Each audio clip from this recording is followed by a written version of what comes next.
ദുബാരെ ആനത്താവളത്തിലുണ്ടായ ദൗർഭാഗ്യകരമായ ദുരന്തത്തിന് പിന്നാലെ കഞ്ചൻ എന്ന ആനയെ അധികൃതർ ക്രൂരമായി വേട്ടയാടുകയാണോ എന്ന ചോദ്യം ശക്തമാവുകയാണ്. ഒരു വിനോദസഞ്ചാരിയുടെ മരണത്തിനും മാർത്താണ്ഡ എന്ന ആനയുടെ ജീവനഷ്ടത്തിനും കാരണമായ സംഭവത്തിൽ യഥാർത്ഥ പ്രതികൾ വനം വകുപ്പിലെ ഉദ്യോഗസ്ഥരുടെ അനാസ്ഥയാണെന്ന ആക്ഷേപമാണ് ഇപ്പോൾ ഉയരുന്നത്. എന്നാൽ ഈ വീഴ്ച മറച്ചുവെക്കാൻ നിരപരാധിയായ കഞ്ചനെ ഒരു വില്ലനായി ചിത്രീകരിക്കാൻ ബോധപൂർവമായ ശ്രമങ്ങൾ നടക്കുന്നുണ്ടോ എന്ന് പരിസ്ഥിതി പ്രവർത്തകരും നാട്ടുകാരും സംശയിക്കുന്നു. ചരിത്രപ്രസിദ്ധമായ മൈസൂരു ദസറ ആഘോഷങ്ങളിൽ നിന്ന് കഞ്ചനെ മാറ്റി നിർത്തിയത് ആനയ്ക്ക് നൽകിയ ഒരു ശിക്ഷാ നടപടിയായാണോ അതോ വനം വകുപ്പ് തങ്ങളുടെ പരാജയം ഒളിപ്പിക്കാൻ കണ്ടുപിടിച്ച എളുപ്പവഴിയാണോ എന്ന് പൊതുസമൂഹം ചോദിക്കുന്നു. വന്യജീവികളുടെ സ്വാഭാവിക പെരുമാറ്റത്തെക്കുറിച്ച് വ്യക്തമായ ധാരണയുണ്ടായിട്ടും ആവശ്യമായ മുൻകരുതലുകൾ എടുക്കാതെ ടൂറിസം വരുമാനത്തിൽ മാത്രം കണ്ണുനട്ടതാണ് ഈ ദുരന്തത്തിന്റെ ആധാരം.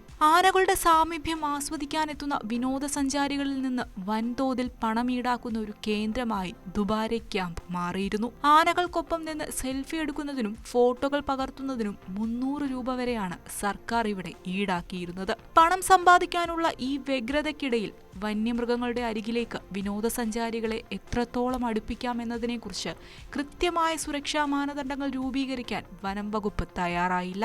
ആനകളുടെ മാനസികാവസ്ഥയോ അവയുടെ പെരുമാറ്റ രീതികളോ മനസ്സിലാക്കാതെ മനുഷ്യരെ അവയുടെ തൊട്ടടുത്തേക്ക് തുറന്നുവിട്ടത് തന്നെയാണ് വലിയൊരു അപകടത്തിന് വഴിവെച്ചത്.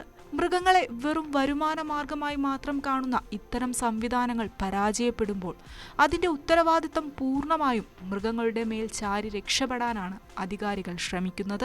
ദുബാരെ പോലുള്ള ആനത്താവളങ്ങളിൽ ആനകളെ പരിപാലിക്കുന്ന പാപ്പാന്മാർക്കോ മറ്റ് ജീവനക്കാർക്കോ പോലും കൃത്യമായ സുരക്ഷയോ ആധുനിക സൗകര്യങ്ങളോ ലഭിക്കുന്നില്ല എന്നതാണ് മറ്റൊരു യാഥാർത്ഥ്യം.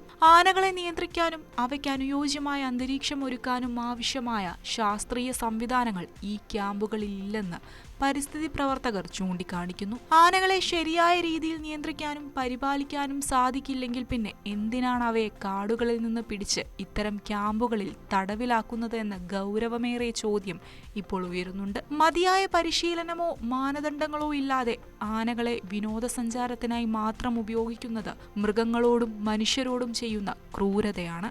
ഈ ദുരന്തത്തിന്റെ പശ്ചാത്തലത്തിൽ യഥാർത്ഥത്തിൽ ശിക്ഷിക്കപ്പെടേണ്ടത് ആനകളല്ല, മറിച്ച് കൃത്യവിലോപം കാണിച്ച ഉദ്യോഗസ്ഥരും സർക്കാരുമാണ്. പ്രകൃതിയുടെയും വന്യജീവികളുടെയും നിയമങ്ങളെ കാറ്റിൽ പറത്തിക്കൊണ്ട് ലാഭം മാത്രം കൊയ്യാൻ നോക്കിയതാണ് ഈ ദുരവസ്ഥയ്ക്ക് കാരണം. കഞ്ചനെ പോലെയുള്ള ആനകളെ പ്രതിക്കൂട്ടിൽ നിർത്തുന്നതിനു പകരം ക്യാമ്പുകളുടെ പ്രവർത്തനങ്ങളിൽ അടിയന്തിരമായി സുതാര്യതയും ശാസ്ത്രീയതയും കൊണ്ടുവരേണ്ടതുണ്ട്.